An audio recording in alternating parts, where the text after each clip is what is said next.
Hey, this is Professor Game, where we interview successful practitioners of games, gamification, and game thinking who bring us the best of their experiences to get ideas, insights, and inspiration that help us in the process of getting the students to learn what we teach. And I'm Rob Alvarez. I work at IE Business School Publishing, where we create interactive and engaging learning materials. Do you have something you'd like some help with? Ask our guests. Go to professorgame.com/question and get your question answered in a future episode. So engagers, today we have Greg Toppo. So Greg, are you prepared to engage? I am. Thanks for having me. Let's do this. Greg is a different type of guest in a way, and because Greg is a senior editor for Inside Higher Ed.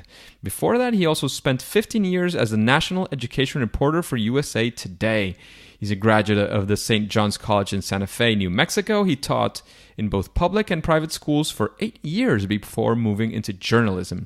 His first job was in the Santa Fe New Mexican, a 50,000 circulation daily, and he worked for 4 years as a wire service reporter in the Associated Press. First in Baltimore, then in the Washington, D.C., where he became the AP's national K-12 education writer.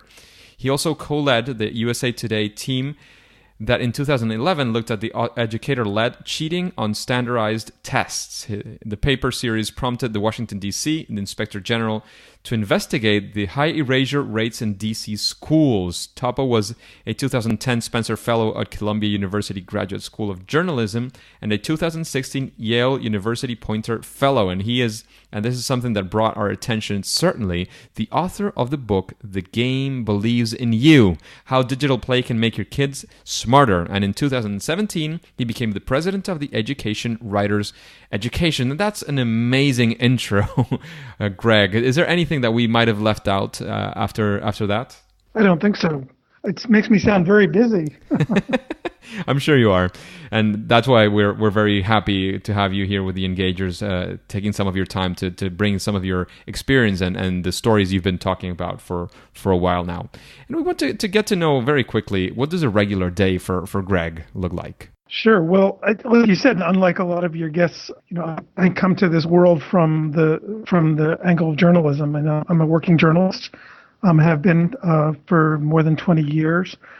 So a regular day for me looks like, a lot of reading, a lot of phone calls, a lot of reporting. Right now I'm covering higher ed, which is a totally different world than the one I was covering when I was at USA Today, which is mostly the K through 12 space. So basically, sort of the short answer is a regular day for me looks like being very humbled because I don't know very much and trying to learn about this new world. And that's always interesting. Learning keeps the life exciting as well. I tell people that journalism is one of the few jobs where they pay you to get smarter every day. So that's, again, I've said this before in the podcast, but that's one of my secret missions. That's not so secret anymore. With this podcast, I like to interview very interesting people and learn from them. And even if nobody was listening, I would be enjoying these interviews. I thank all of the engagers for being here, and I'm extremely happy to be serving all of you. But again, one of my missions here is to have fun with guests like Greg, who bring interesting stuff to the table. And just like he enjoys interviewing people for higher ed, I enjoy every single one of the interviews that I put into the air. So Greg, the next thing that we would like to know is, again, given your background and what you're working on, is maybe not your personal story of a fail that you've experienced using these approaches, but maybe a fail that you've seen on one of your stories, and that would be something that we could learn a lot from. So again, from the many stories that you've covered, from the many things that have happened, what is one story that you can tell us that would be something that we could learn a lot from? I've told this story once or twice, but mostly in private. That very early in my career, I was reporting on something, and I can't even remember what it was anymore. But I made kind of a stupid error and really mischaracterized something. And my editor at the time kind of took me into his office and kind of read me the riot act. And I think he could see that I was pretty kind of dejected at the end of this. Really felt bad that I'd done this.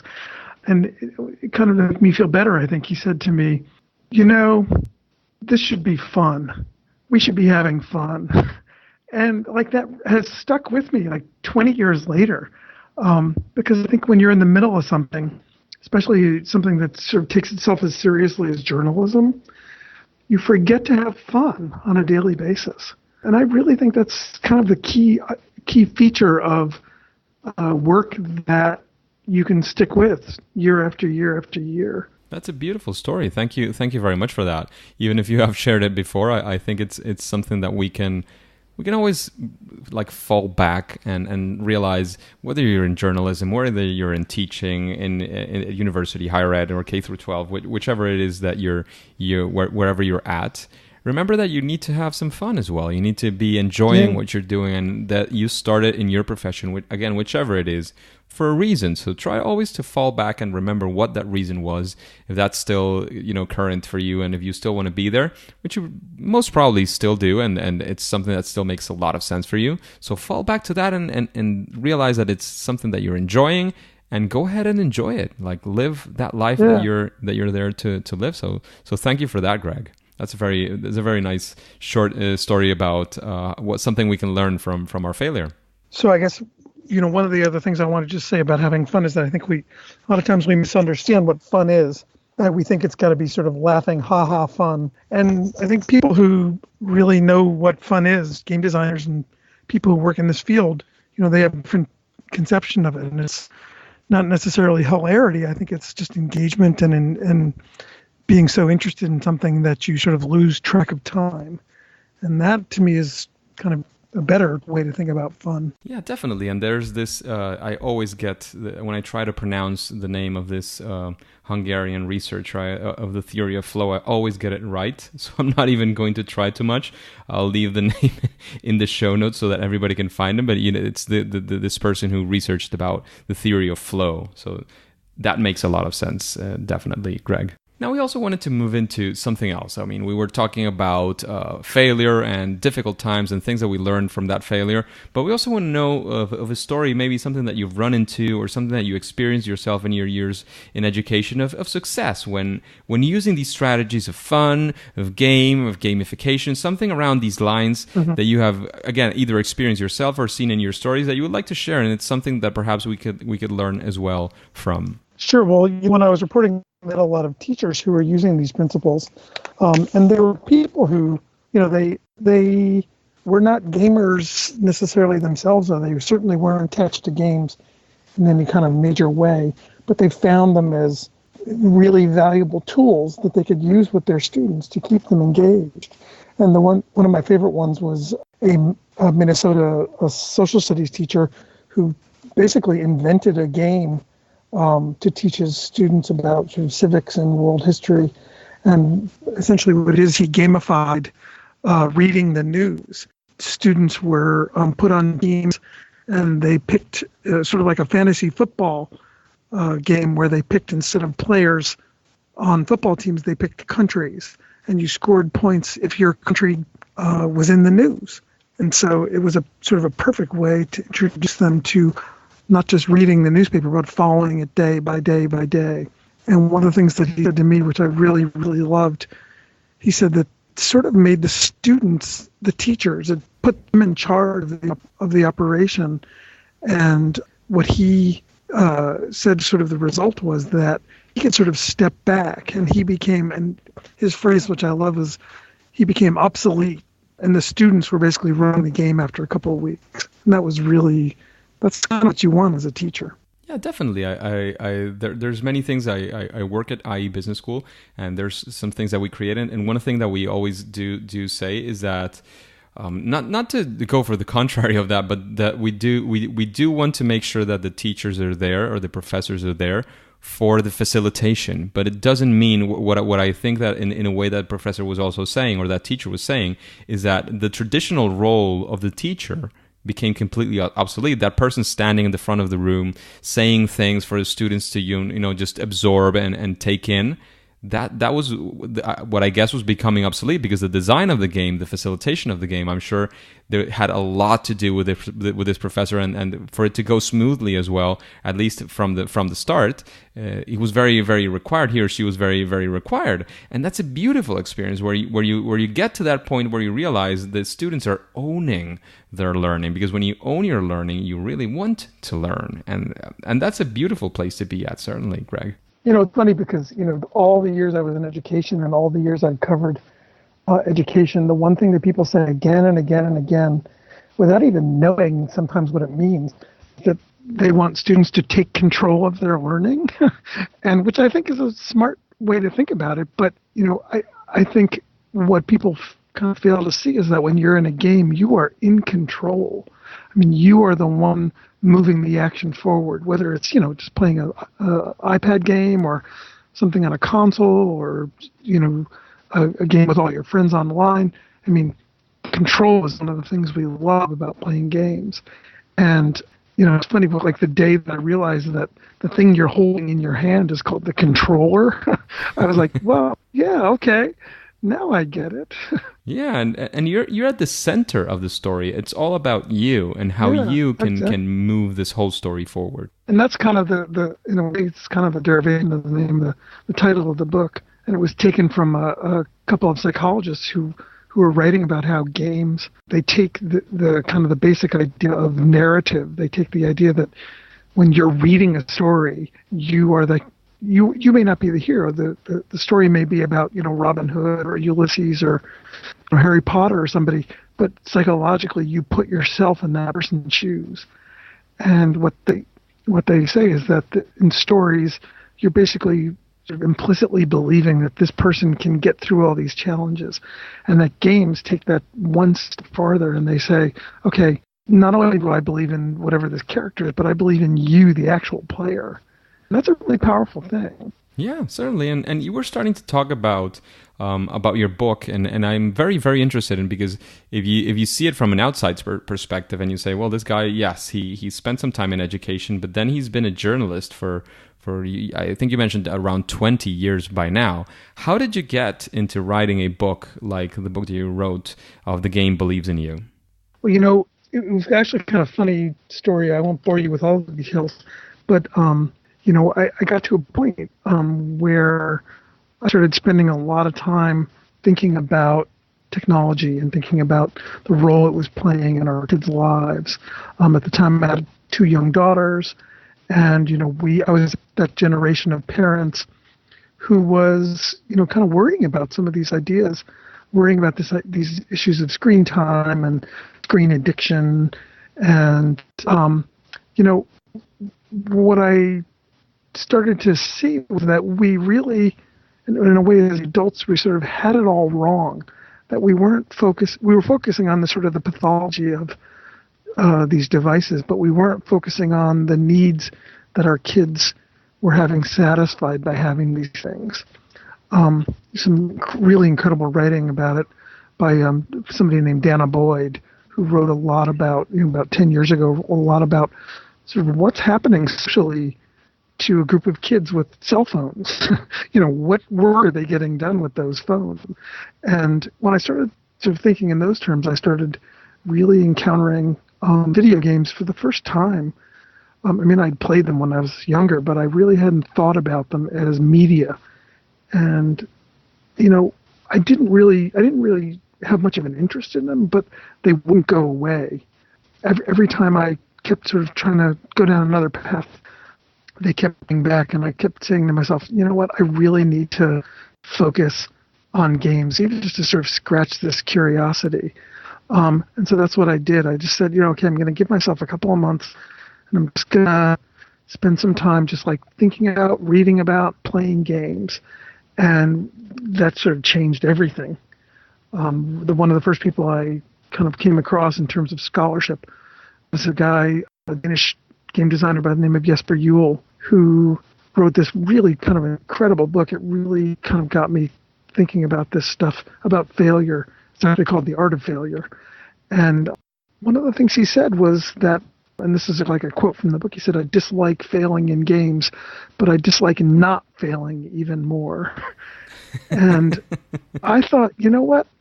Wait, this is something different. This is like a different way to think about motivation. He talks about resistance and how the thing we just expect in a game is to just bite back and to sort of give us a little taste of failure. But the thing that really got me was this, where he writes in this book, he basically says, you know what? If a game is not hard enough, we're disappointed. And, what I began to realize with his help was that like games in a way sort of stand apart from everything in our lives, in that, if something else I do in my life is too easy, I'm like I'm very happy that mowing the lawn is easier, or cooking dinner is easier. I don't really want a challenge. I want those things to just sort of happen and go by and let me be done with them. But if a game is too easy, we're like, that game sucked. That was terrible. And I thought, and I mean, I'm not the first person who thought this, but what I started to think was, like, what does that look like in school? Like if you take that different approach to the task and kind of transpose it into school, what's possible? And I thought, that's really cool. That's really powerful stuff. So that's kind of where the book sort of takes off from, just looking at people who thought in those terms and then said, okay, what could we do with this idea? Yeah, that's a very interesting way to approach a book. I'm guessing you did a lot of research. I hadn't heard of that book. I think it's very interesting. The whole thing about failure, and just again to build upon what you just said, is we're in a way the education is not set up for us to understand that failure is part of life, that you're going to fail at things, you're going to succeed at things, and sometimes your success will be coming because you had a failure before, you learned something from that failure and you did it different. And we're not allowing our learners to fail and to get that learning from. Today I had a class and I teach quantitative methods, so of all things, something that is super complex and that my students are not necessarily excited before starting the class that they're going to see the subject, because they have many different levels in which they're arriving there. But one of the things that I used specifically in a class today, and this is a case study that's been used by many other professors, is I ask them a direct question and I tell them to vote. You have to do either A, B, or C. I know that they're going to be in B or C, but that's the wrong answer. I'm leading them into going into the wrong answer because A is the right one. And then I explain them why actually they had it all wrong and the right answer was A. It's like, oh, okay, interesting. So using the things that you're telling me, that you're trying to teach us, goes against my instinct, but is actually the real thing that I should be thinking about. That's so right. That's like, okay, interesting. So then you go for another question and you ask them, well, is it again A, B, or C? And they should be. They're probably going to go for A because for many things, the previous one was A, and all these things. And right now, what they have to go is for C. And again, you set them up for failure so that and the safe space. Of course, they're not losing money. Are not grading them on whether they say the right question. And then the learning process there is super powerful. And I'm convinced. I cannot be sure of that, but I'm convinced that they will have learned more from that type of lessons than from many others that have come in through other methods, and even subjects that they might be more excited about. I mean, they're studying business. Quantitative methods is just something that in ways very few of them are going to dedicate to maybe data or these kinds of things. They're probably in there because they want to do marketing or finance or operations, and that's something that they need to build upon as a skill to do most of these subjects. So it's like a way to get there. It's not the final destination, and they might be learning more of that will be useful for them in the future than for many other of the techniques that are maybe perhaps the traditional or the typical thing that they would be doing. Yeah, I think it's a good way to think about it.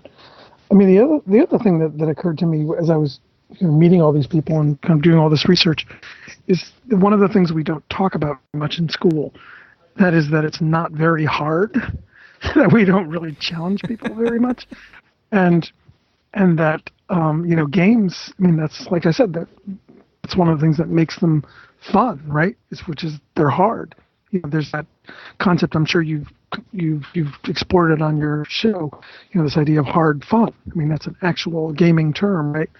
And what it says is that things are not fun in spite of being hard. Things are fun because they're hard. And that was something that I don't think a lot of people had really explored very much. And so I wanted to kind of scratch this itch of, well, could play sort of counterintuitively make school harder, and really like get young people like working harder and going farther and doing more. That's something that was really kind of animating to me and really exciting. Yeah, because you getting the people engaged into their learning, it might make them work a bit more. And in many cases, you can see people working more and doing more because they're excited about what they're doing. And of course, you do more, you make more effort, and your muscles are building up just with exercise. And you were talking about hard fun and easy fun. There's I think it's I might be butchering something here, but I think it's Nicole Lazzaro who has the 4 theories of fun. And there's a hard fun, easy fun, serious fun, and the other one I'm not sure how to phrase it, but it's more like the haha kind of fun that you were mentioning. As far as I can remember, I might be butchering Nicole, and I hope to have her in the future in the show to explain this in a lot more detail. But there is theories around this. As you say, it's probably not one of the most explored, but the idea of hard fun is super interesting, especially if you... Again, if it could be a hard subject or a hard topic or something that you want people to work harder on, then the idea and the concept of hard fun could be something that you could be looking at as well. Yeah. By the way, and Nicole, I actually met her while I was writing the book, and she was really, really just super supportive and really interested in this. And by the way, the fourth one is what calls people fun. People fun, you're right. I stand corrected. Yeah, no, that was you had the first 3. Yeah, or you didn't have the fourth. It was people fun, and it's as you said, it's sort of haha, sort of amusement. So, yeah, it's more about the social experience and sharing with others. That's absolutely correct. Absolutely correct. I actually met her at a gamification conference in San Francisco a couple of years ago, and I was just really had a time of my life talking to her. She's really something. I just came in a little bit late and didn't go to any of the conferences in San Francisco. I wish I had gone. I got started. There was a conference I wanted to go. I didn't go. But the first one was the one in Madrid because I'm based in Madrid, and it was relatively easy for me to go. Gamification World Congress in 2015 or 16, I'm not sure. And it was the last 16 was the last one that they organized. Now they're doing a different edition. And now there's finally sprouting of new conferences. By the time this interview goes live, we'll have had some amazing experiences I hope in Gamification Europe. I just came back as well from Chicago, from GamiCon, the conference of gamification of learning especially and employee engagement. So there's exciting things going on over in the gamification field for sure. Absolutely. 1 minute break before we continue with the episode. Have you been enjoying Professor Game? I would really appreciate if you could share it with your friends and family and on social media. On Twitter and on Instagram, you can find me at RobAlvarezB, and you can also use the hashtag ProfessorGame, all one word. And in Facebook, you can find the Professor Game page. Thank you very much for supporting Professor Game and for your engagement.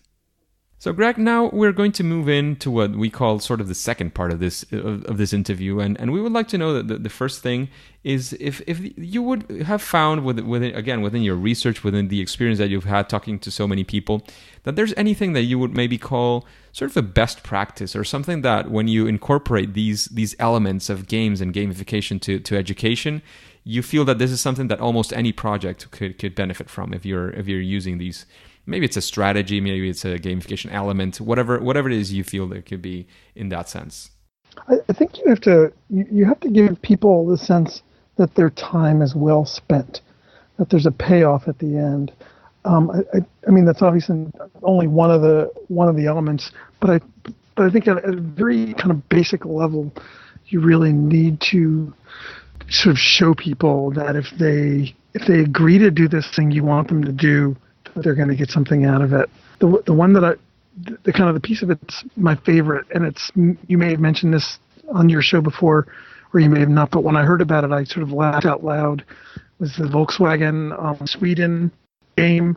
And it wasn't really even sort of a long-standing game. It was sort of a trial, sort of an experiment, where they set up a speed camera on a highway in Sweden, and they with a big sign, and the sign said, "You are now entered in a speed camera lottery." And essentially, the rules were this: that it's going to take everybody's picture of your license plate, and if you're speeding, we're going to fine you, and if you're not speeding, you have a chance to win the money from the guys who were speeding. and to me, it's like just freaking genius, because essentially what it does is it gamifies driving safely, right? It gamifies following the law, being a law-abiding driver, and people immediately see the benefit that there is to be had, and they immediately see that if they're speeding, they're going to pay the price. And so I think that's a really neat way to kind of just, think about it. There's actually an American who came up with that game. Yeah, that's a very classic example as well of gamification, especially from the early days. This thing's very interesting. There's also some experiments done in that sense, and some things that have to be thought through as well. Because with rewards, you were talking about making the game worth it for people. And there's many things to be said about what types of rewards, how are the rewards actually structured and thought through. But the rewards are certainly something that has to be there. And for example, Roman Rackwitz, a past guest as well, is very, very strong about saying that the rewards have to be intrinsic, that you have to get something that is not necessarily a money, for example, in this case, or it's not necessarily a physical object or something that you get or a badge. It's going to be something maybe more intrinsic. And there's many, many ways to reward intrinsically people. But this is a great example that is very, very visual, very direct, and then it worked very well. This is something that there's something I think, I'm not sure where it was, but it was in an Asian country or in a region where they decided that instead of getting people, there's always the thing with the deep economy that sometimes people don't make invoices so that they don't pay taxes and all these things that that happen in many places. And apparently here this was a problem, so they decided to say, you know what? Every number of invoices that you get, we're going to create it from a national system, and your invoice is going to go into as a lottery ticket, and every month we're going to give money away for getting your invoices. So everybody wants to have an invoice, and the person who says, oh yeah, I'm not going to give you an invoice and you'll get a discount because we don't pay taxes, I say, no, I want my invoice because I want to participate in this national lottery. And by now, maybe 30 years after they started that, everybody is giving away their invoices. Everybody's asking for invoices because they're already used to the system. After all these years, maybe even if you take out the lottery, people will still do it because they're already used to that system and that way of doing things. So there's a lot to be said about that, and I completely agree with you, Greg, in that sense. And I know one of the things that a lot of people, the complaints about people have about gamification is that a lot of the rewards are extrinsic and they're not sort of getting people sort of deep into the material, whatever it is you want them to do. But I think there are sometimes when, and not like a deep thinker on this, but just to my conception, that there are a lot of times when you just have to do things that are unpleasant. And, this is an instance to me where you can really sort of, in a way, sort of make the medicine go down a little bit easier. I would say I wouldn't be as big a proponent of gamification and these sorts of rewards if you're, let's say, teaching a subject like math or science or literature. I do think the rewards have to be intrinsic in something like that. If you're just, like you say, filing invoices or driving to work, these are not, key to your existence in the same way. Yeah, no, definitely. Again, there's many. I think there is many things to be said. There's many times when you just want very short engagement, and you will need just a very short behavior, for example, and that's where these things work phenomenally.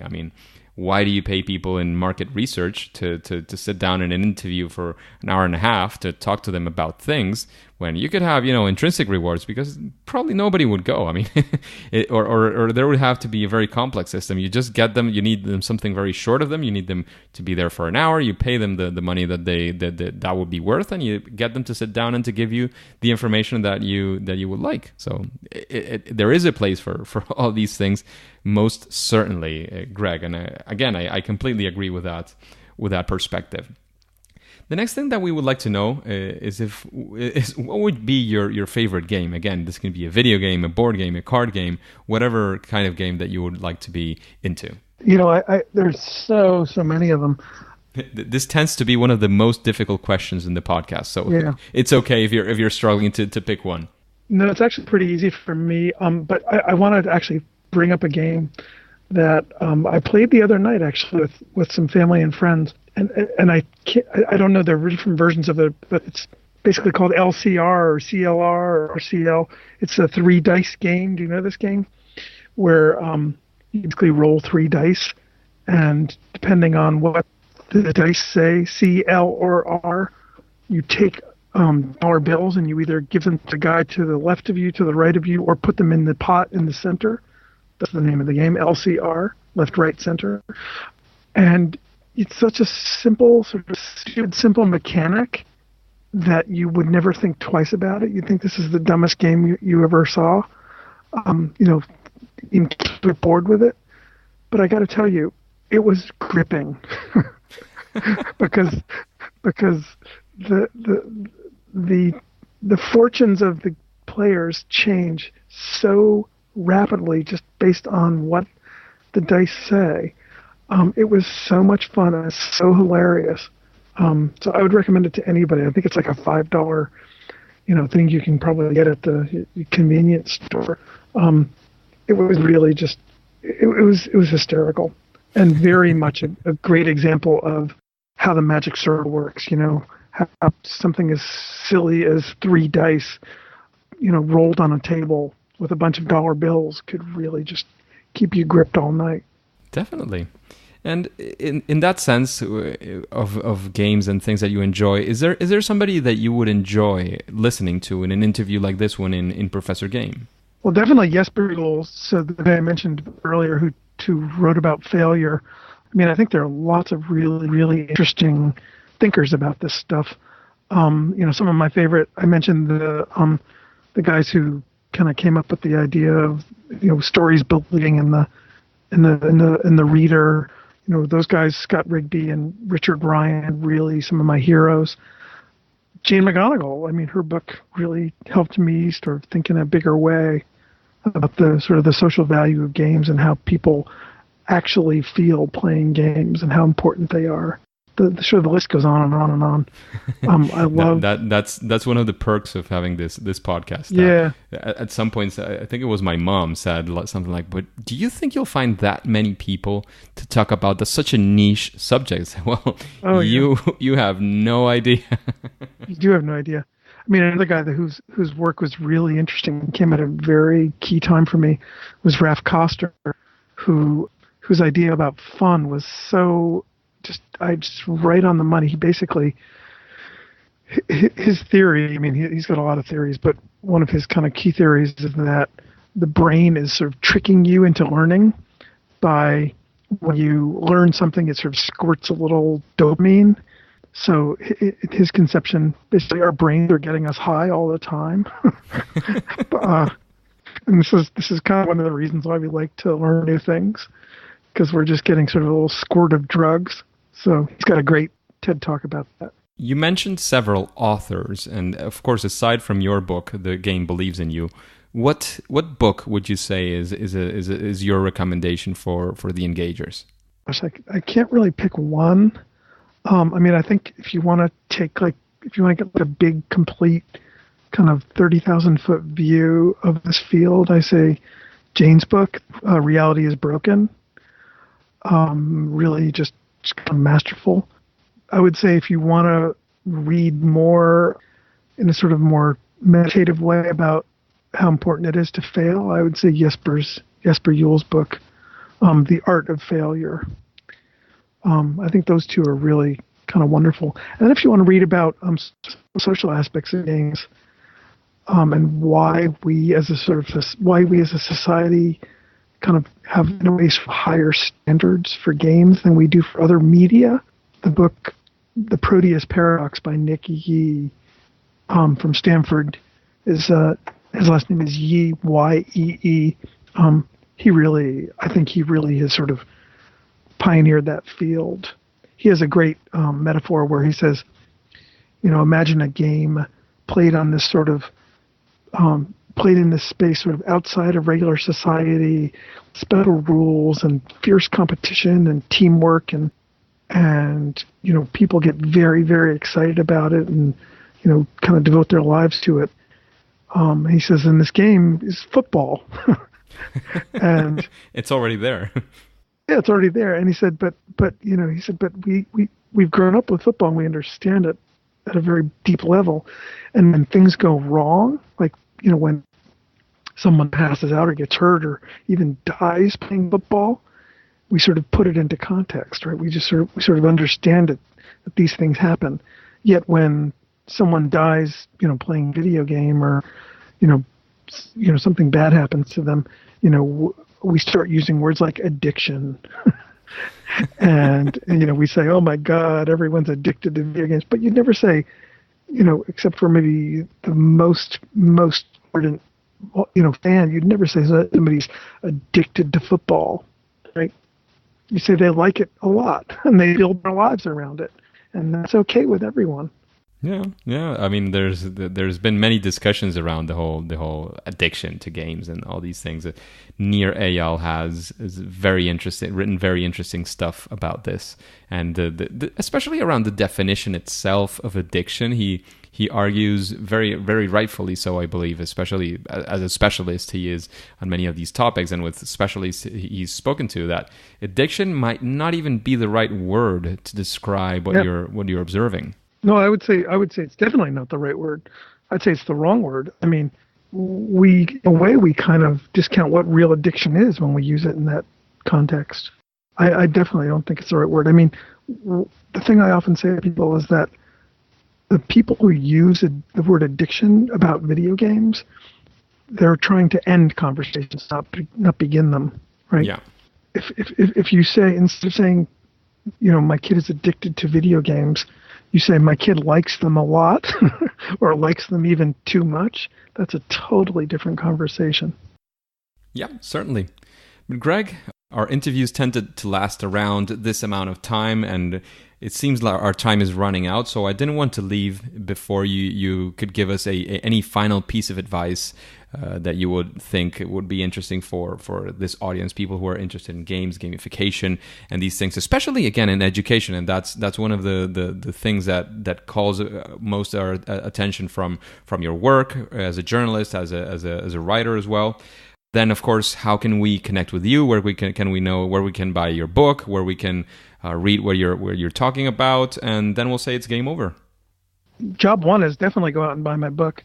I really had a lot of fun writing it, and it was just really kind of like the time of my life. Talk about hard fun. It was really hard fun the whole way through. And I guess, just in terms of one kind of last thought to leave people with, I mean, I think one of the things that we tend to not really think too hard about is when we think about young people in games, we don't think enough about sort of what they're getting out of them. And I think if I could offer one word of advice, especially like parents who are freaked out about their kids' gaming habits, what I tell people is, okay, think about what they're getting out of it and think about what you could do if you played it with them. Don't just stand in the doorway with your arms folded. Like sit on a couch with them and play, and like ask them to show you how it's done. And you'll do it really badly, and it'll be hilarious. And you know what? You'll learn something about your kid. I tell the kind of crazy story about how Tom Bissell, the great games writer, he said that Grand Theft Auto is an simulator, and a lot of people wonder why would my kid want to play this game, And what I tell people is like, maybe your kid just wants to try on that mask. He wants to try out being an asshole, right? So there's no cost to it. He's not actually hurting someone. But like, sit down and like find out what it feels like to be an asshole and talk about what assholes do. And you'll get a lot out of it, right? You'll probably, each of you will be like less of an afterwards.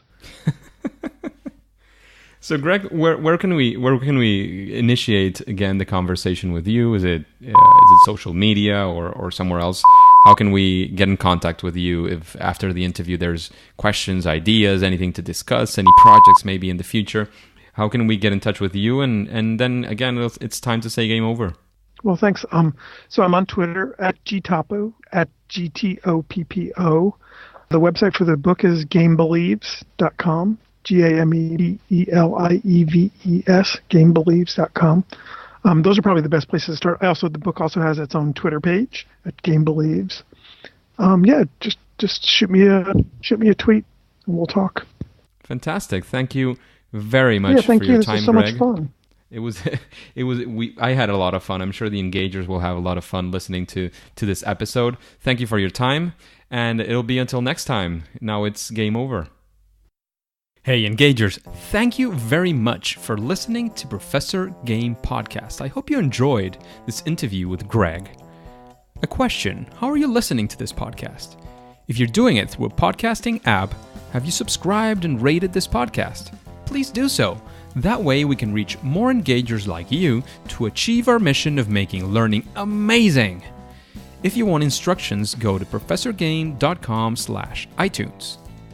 And before you go on to your next mission, would you like to know how Stan Lee, yes, the legendary Stan Lee of Marvel, has impacted the gamification world? Then subscribe using your favorite podcast app and listen to the next episode of Professor Game. See you there!